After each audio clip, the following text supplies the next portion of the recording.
রাত্রে একটা চিঠি পেলাম যে ভারপ্রাপ্ত প্রিন্সিপালের স্বেচ্ছায় পদত্যাগ সহ নতুন ভারপ্রাপ্ত প্রিন্সিপালের আগমন উপলক্ষে অনুষ্ঠান। দীর্ঘদিন ধরে কলেজের প্রতিষ্ঠা লগ্ন থেকে অনেক পরিকল্পনা, অনেক পরিশ্রম আমরা যেটুকু পেরেছি দিয়েছি। দীর্ঘ 17 বছর এই কলেজ শুধু না, কোনো প্রতিষ্ঠানেই আমাদেরকে অংশগ্রহণ করার কোনো সুযোগ দেওয়া হয়নি। আজকে কলেজ পরিচালনা পরিষদের সভাপতি মহোদয় আমাদেরকে আহ্বান জানিয়েছেন। আন্তরিকভাবে বাংলাদেশ জাতীয়তাবাদী দল বিচারি ইউনিয়ন শাখার পক্ষ থেকে অভিনন্দন, শুভেচ্ছা এবং কৃতজ্ঞতা। জানি না হঠাৎ কি এমন পরিবেশ হলো কলেজে যে স্বেচ্ছায় উনি ওনার দায়িত্ব থেকে অব্যাহতি চান। এটা আমার ছোট ভাই আলিমুল্লাহ প্রশ্ন রেখে গেছেন, আমারও প্রশ্ন।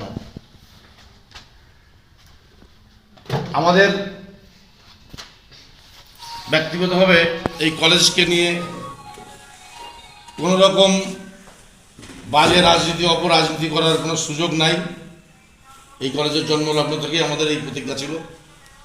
সেক্ষেত্রে ওনার প্রতি মাঝে কিছু অনাকাঙ্ক্ষিত ঘটনার কারণে হয়তো উনি নিজের থেকেই অব্যাহতি চাইছেন অভিমান করে। এটা আমাদের সঙ্গে একটু আলোচনা করলে আমরা অন্তকে তার এই যে সম্মানের হানি যেটুকু হয়েছে হয়তো ফেরত দিতে পারতাম না, অন্তকে আনুষ্ঠানিকভাবে দুঃখ প্রকাশ করে আমরা তার কাছে অনুশোচনা করতাম। পরবর্তীতে যাতে এমন কোনো ঘটনা না ঘটে আমরা চেষ্টা করতাম, সে সুযোগটুকু উনি আমাদের দেন নাই। যেহেতু চিঠিতে যা উল্লেখ আছে উনি পদত্যাগ অব্যাহতি নিয়েই নিচ্ছেন, সেহেতু ওনাকে শুধু বলবো উনি যেন আমাদের পক্ষ থেকে, আমাদের কাছ থেকে কোনো কারণে যদি মর্মাহত অবস্থায় কলেজ থেকে যাওয়ার কলেজ থেকে পদ থেকে অব্যাহতি চান, সেটা ওনার ব্যক্তিগত ব্যাপার।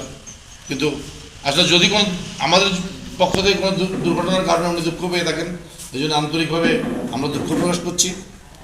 পাশাপাশি নতুন আগন্তুক যেই কলেজের দায়িত্ব নিতে যাচ্ছে তার প্রতি